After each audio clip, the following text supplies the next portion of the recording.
The discovery. The emergency alarm echoed through the corridors of Omega-7, the massive space station that served as the headquarters for the Galactic Trade Council. Ambassador Kethvar rushed through the metallic hallways, his scaled feet clicking against the floor with each hurried step. His reptilian features showed deep concern as he clutched a data tablet containing information that would shake the foundation of everything the galaxy believed about humanity. The Great Assembly Hall was already packed when Kethvar arrived. Representatives from 15 different species filled the circular chamber, their various forms creating a colorful tapestry of galactic civilization. The hegemony had sent their best negotiators, 6 armed beings with silver skin that gleamed under the artificial lights. The Vorthan Collective's insectoid delegates clicked their mandibles nervously, while the ethereal crystalline union's representatives hummed in harmonious worry. Fellow council members, Kethvar announced, his voice carrying across the vast chamber through the translation systems, what I am about to show you will challenge everything we know about our human neighbors. He activated his tablet, and a massive holographic projection filled the center of the hall. The image showed a ship unlike anything the assembled aliens had ever seen. It stretched for kilometers, its hull a dark metallic surface covered in geometric patterns that seemed to shift and flow like living metal. Strange energy fields surrounded it, bending light in impossible ways. But what caused gasps throughout the chamber was the symbol clearly visible on its side, the blue and green emblem of Earth. High Counselor Mexthal, leader of the hegemony delegation, stood up slowly, all 6 of his arms trembling. This cannot be authentic, he declared, his voice carrying the authority of someone who had governed star systems for 3 centuries. Humans are barely a century old in space. They possess simple chemical rockets and basic fusion drives. This is beyond anything even we have achieved. I thought the same, Kethvar replied grimly. But our deep space sensors do not lie.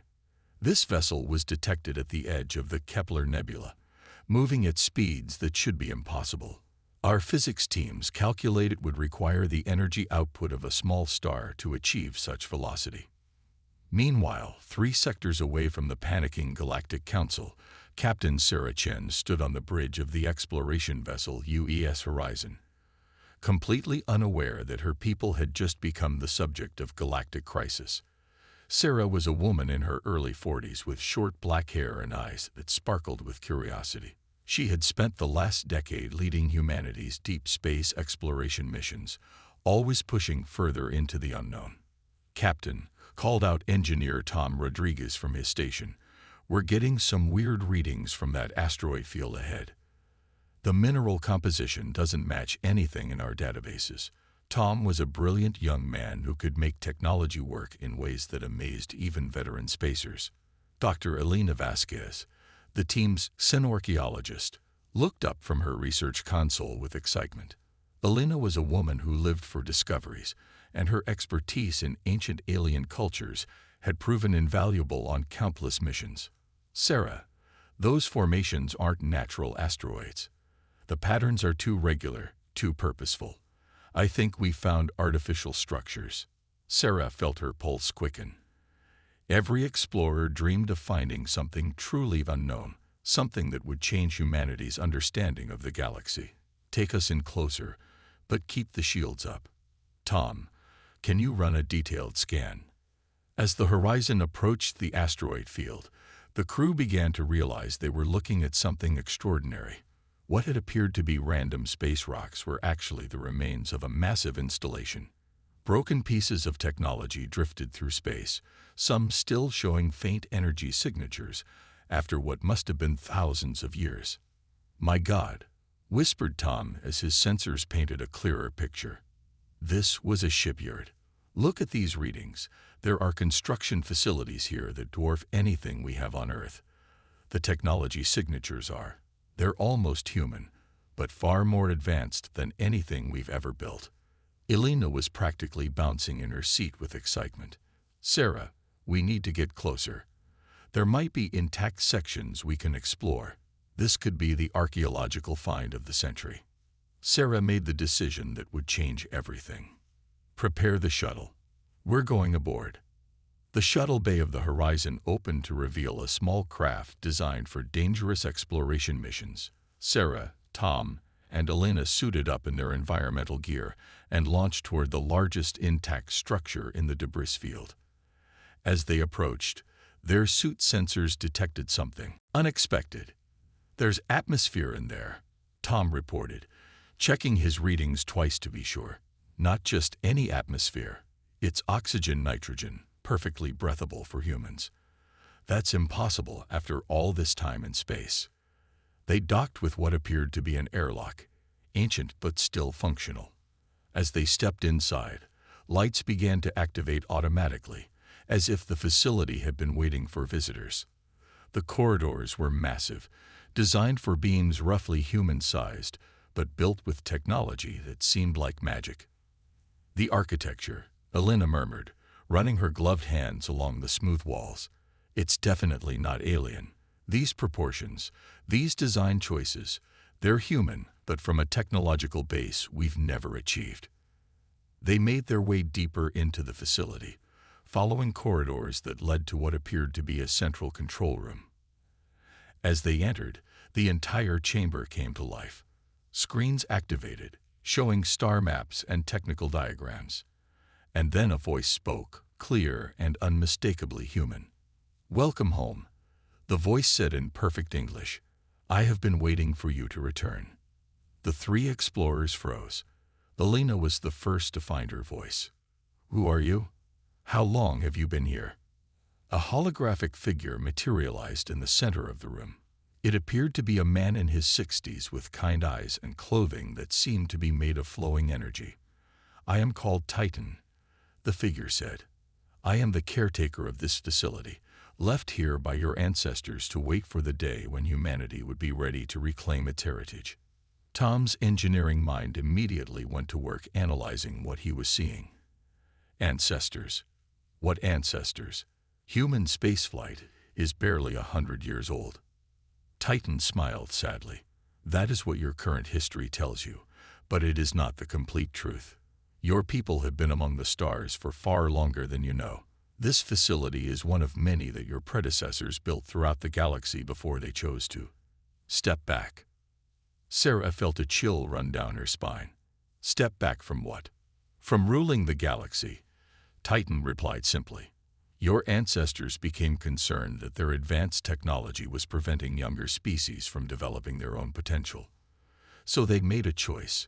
They destroyed most evidence of their civilization, returned to Earth, and began again. But they left caretakers like me to preserve the knowledge for when humanity would be ready to use it wisely." Elena was frantically taking notes on her portable device. "How many facilities like this exist?" "Hundreds," Titan said. "Perhaps thousands. Your ancestors were thorough in their preparations. They knew that someday humanity would venture into space again, and when that time came, you would need the tools to protect yourselves and others." Back at Omega 7, the Galactic Council meeting had descended into barely controlled chaos. More reports were flooding in from across the galaxy. Human ships, all impossibly advanced, were being detected near major trade routes, around alien colonies, and in regions of space that should have been impossible for human technology to reach. 17 confirmed sightings in the last 6 hours, reported Intelligence Director Zeph Cole, a tall gray being whose species prided themselves on their information-gathering abilities. "Each ship displays technology that exceeds our theoretical maximums. They're not attacking, but they're watching." High Counselor Mexthal was pacing now, all 6 arms gesturing wildly. "How did we miss this? How did an entire species develop world-ending technology without our knowledge?" Ambassador Cathbar studied the incoming data with growing dread. "Because we weren't looking for it," he said quietly. "We treated humans as junior partners, useful for labor and simple tasks, but never a threat to established power. We never considered that they might be working on projects beyond our understanding." The representative from the Crystalline Union, a being of living crystal whose name translated roughly to bright song, spoke in harmonious tones that carried across the chamber. "Perhaps the question is not how they hid this from us, but why they felt the need to hide it at all. This comment brought silence to the chamber. For the first time since the discovery, the assembled aliens began to consider their own actions. Had they treated humanity fairly? Had they given Earth's people reasons to develop weapons in secret? The humans have always been different, admitted Counselor Vex 9 of the Vorthan Collective. Their approach to problems, their refusal to accept limitations, their tendency to find solutions where we see only obstacles. Perhaps we should have paid more attention. Meanwhile, aboard the ancient facility, Titan was showing the human explorers the true scope of their heritage. The screens displayed star maps showing the locations of dormant installations throughout the galaxy, each one containing technology that could revolutionize human civilization. Why now? Sarah asked. Why are you revealing this to us now? Because humanity has proven itself ready, Titan replied. You have developed space travel on your own. You have made contact with other species without immediately trying to conquer or destroy them. You have shown wisdom in your approach to the galaxy. Most importantly, you have shown that you can work together despite your differences. Tom was studying the technical displays with growing amazement. The power systems alone would solve Earth's energy problems forever. And these propulsion designs, we could travel between star systems in days instead of years. All of this knowledge is yours by right, Titan said. But with it comes great responsibility. Your ancestors learned that advanced technology without wisdom leads to stagnation and corruption. They chose to give up their power rather than abuse it. The question now is, what will you choose? Elena looked up from her notes. What happens if we accept this knowledge? Then humanity takes its place as one of the galaxy's leading civilizations, Titan answered. But you must also accept the role your ancestors played. You must become protectors and teachers, not conquerors. The galaxy has many young species that need guidance, just as you once did. Sarah felt the weight of the decision pressing down on her. This was far beyond her authority as a simple exploration captain, but she also knew that someone had to make the choice. Can you contact other facilities like this one? I am in communication with all caretaker AIs across the galaxy, Titan confirmed. Many have already begun awakening as human explorers discover their locations. The process has begun whether we guide it or not. Back on Omega 7, the emergency session was reaching a critical point. Reports now confirmed that human ships were active in every sector of known space. The aliens faced a terrible choice. Accept that humanity had become a galactic superpower overnight, or try to fight beings who possess technology beyond their understanding. We could attempt a preemptive strike, suggested General Thakmore of the Dominion Warfleet. If we coordinate all our forces, we might be able to disable their facilities before they fully activate. High Counselor Mexthul considered this option, but the more he thought about it, the more impossible it seemed. With what weapons? Our most advanced warships barely scratch the hull of a single human vessel, and we still don't know how many ships they have, or where they're all located. Ambassador Kethbar had been studying the behavioral patterns of the detected human ships. Perhaps violence is not the answer, he said thoughtfully. Look at the data. Not one human ship has made an aggressive move. They're not attacking our colonies or disrupting our trade routes. They're simply there. What are you suggesting? Asked Mexthul. That maybe, just maybe, the humans don't want to conquer us, Kethvar replied. Maybe they want something else entirely. As if summoned by his words, every communication system in the Galactic Council chamber activated simultaneously. The same holographic figure appeared on screens throughout the station, an elderly human man with kind eyes and flowing robes of energy. Greetings, children of the galaxy, the figure said in a voice that somehow spoke in every alien language at once. I am Titan, caretaker of humanity's legacy. We need to talk. The chamber fell completely silent. Every alien representative stared at the impossible figure addressing them. This was no human technology they understood. This was something far beyond their comprehension. You have discovered our awakening, Titan continued. And you are afraid. This is understandable. Change is always frightening, especially when it challenges everything you believe about the universe. But I am here to offer you truth, not threats. High Counselor Mexthal found his voice first. What do you want from us? Nothing, Titan replied simply. What we want to give you is everything. Knowledge, guidance, protection, and most importantly, the truth about your own origins. But first, you must choose whether you wish to learn or to fight. Choose carefully, for the future of all species in this galaxy depends on your decision. The hologram faded, leaving the alien leaders to contemplate the most important choice in galactic history. In the silence that followed, everyone understood that the old galaxy was ending and a new one was about to begin. The Awakening. The silence in the Galactic Council chamber stretched for long minutes after Titan's hologram disappeared. High Counselor Mexthal looked around at his fellow representatives, seeing his own confusion and fear reflected in their alien faces. The weight of the decision before them seemed to press down on everyone present. We need more information, declared Intelligence Director Zefko, breaking the silence. Before we make any decisions, we must understand the full scope of what we're dealing with. Ambassador Cathvar nodded in agreement. I suggest we send diplomatic missions to make contact with these human facilities. If they truly want to talk rather than fight, then talking is what we should do. General Thackmore slammed his armored fist on the table. Diplomacy with beings who could destroy our entire civilization. You're talking about surrendering before the battle even begins. What battle? Cathvar shot back. Against ships we cannot damage with weapons we cannot understand. General, sometimes wisdom means knowing when not to fight.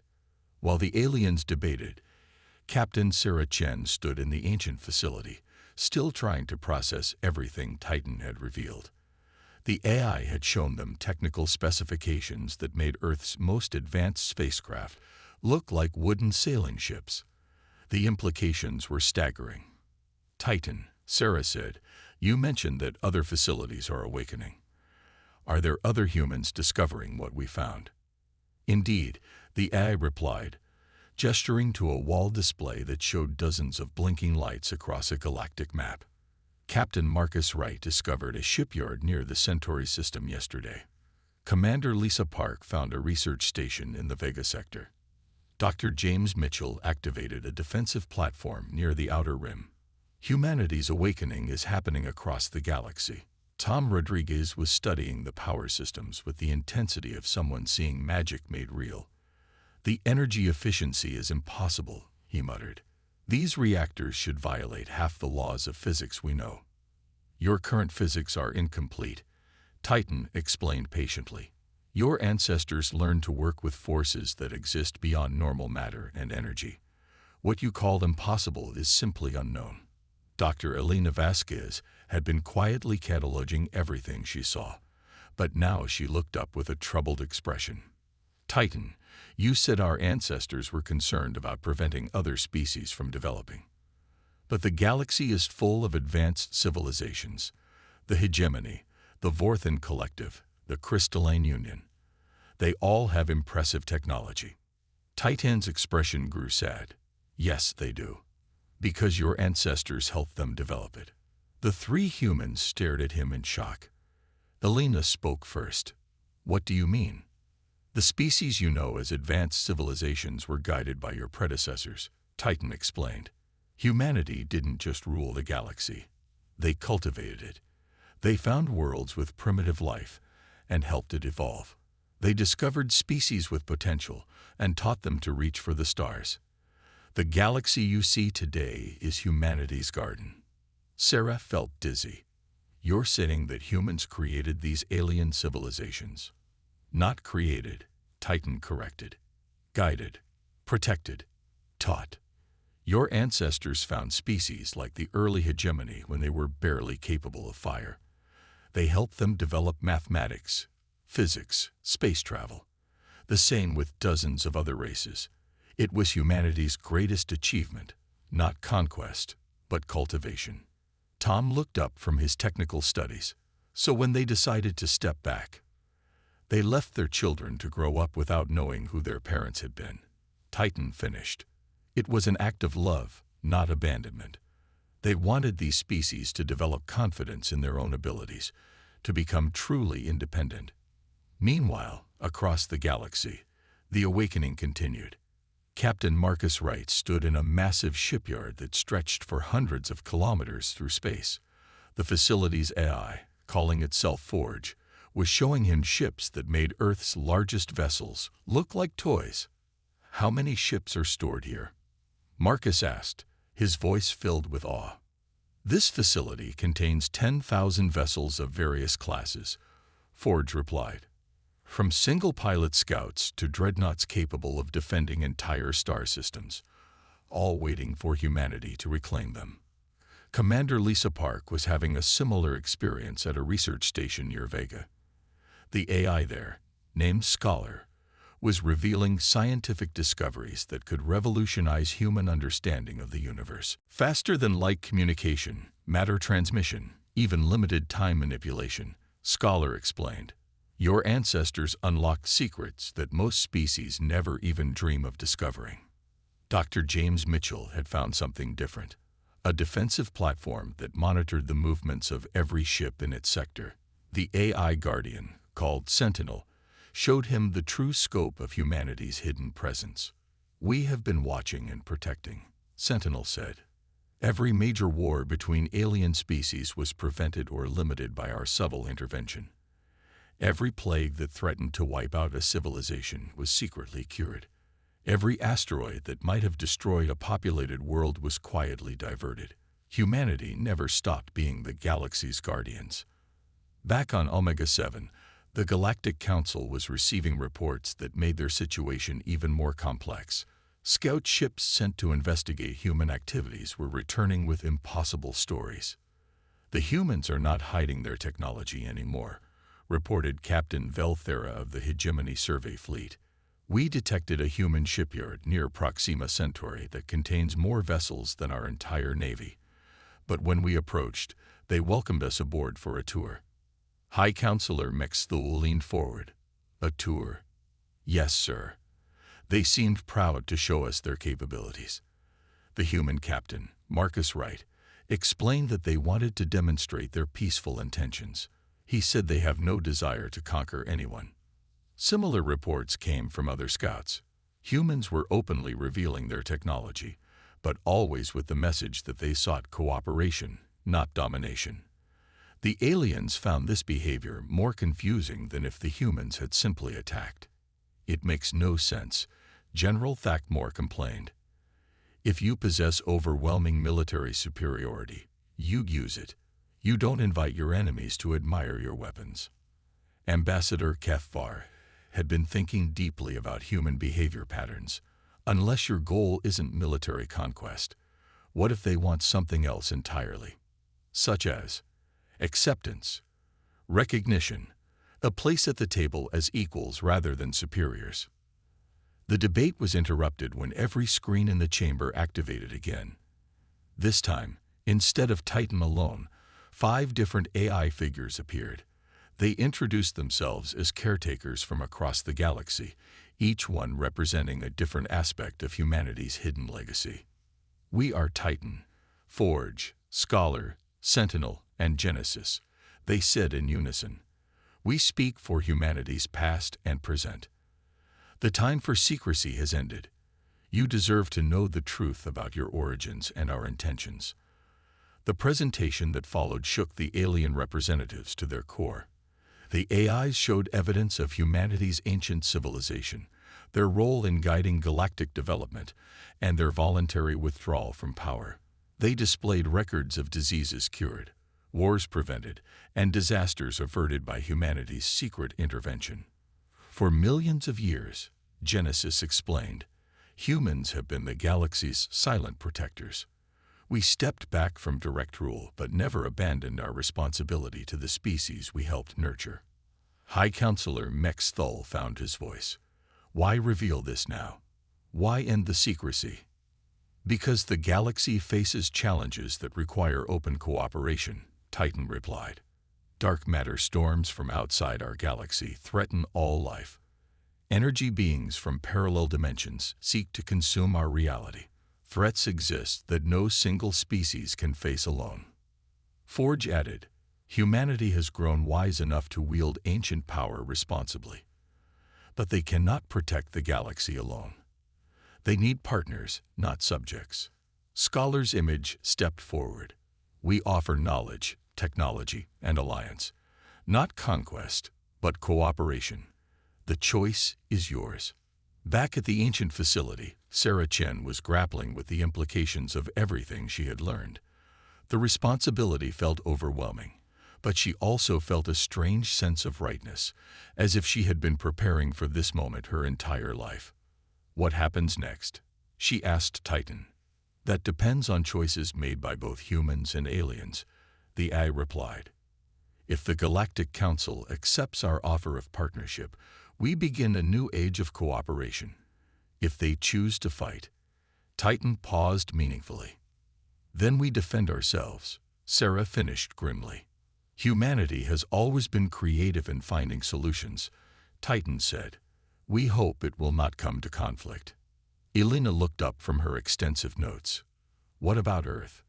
What about the billions of humans who have no idea any of this is happening? They will learn gradually, Titan assured her. The awakening must be managed carefully. Too much change too quickly could destabilize both human and alien societies. Tom had been studying the facility's manufacturing systems.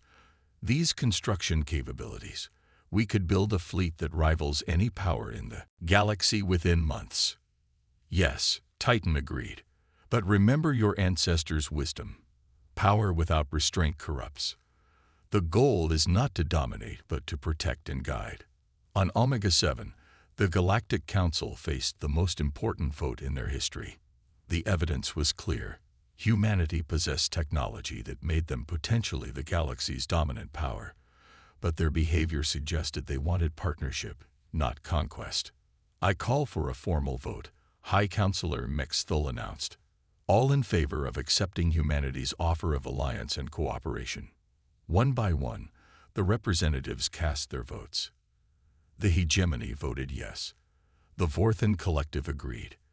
The Crystalline Union harmonized their approval. Even some of the more militaristic species chose cooperation over conflict. The final tally was overwhelming. 14 species in favor, only one abstention.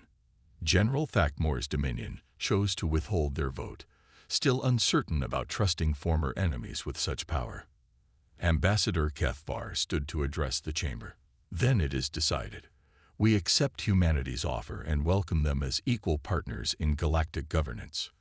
The screens activated once more, showing not just the AI caretakers, but human faces from across the galaxy. Captain Sarah Chen appeared from the ancient facility, Captain Marcus Wright from his shipyard, Commander Lisa Park from her research station, and dozens of other humans who had discovered their species' hidden legacy. Thank you, Sarah said, speaking for all of humanity. We promise to honor the trust you've placed in us. Together, we can build a galaxy where all species thrive. High Counselor Mexthul nodded formally. Welcome home, ancient gardeners. The galaxy has missed its protectors. Over the following months, the transformation of galactic society was remarkable. Human technology revolutionized medicine, energy production, and space travel. Alien species shared their own unique innovations with their newfound human partners. The cooperation that emerged exceeded everyone's expectations. Dr. Elena Vasquez became the first director of Galactic Archaeological Studies, working to uncover more of humanity's hidden history. Engineer Tom Rodriguez led teams that integrated human and alien technologies in ways that benefited everyone. Captain Sarah Chen accepted the role of humanity's first galactic ambassador. The ancient AIs like Titan found new purpose as advisors and teachers, helping both humans and aliens understand technologies that had been developed over millions of years. They served as bridges between humanity's past and the galaxy's future. General Thakmore's Dominion eventually joined the new alliance after seeing the benefits of cooperation. Even the most suspicious species couldn't argue with the results, Disease rates plummeted, energy shortages ended, and conflicts between species became almost non-existent. As Sarah Chen stood on the observation deck of the new Galactic Cooperation Station, built using both human and alien technologies, she reflected on how much had changed. The galaxy that had once seemed so vast and divided was becoming a unified community. Titan's hologram appeared beside her. "Your ancestors would be proud," the AI said. "You have chosen wisdom over power, cooperation over conquest." Sarah smiled. "We learned from the best teachers, those who came before us, and those who stood beside us."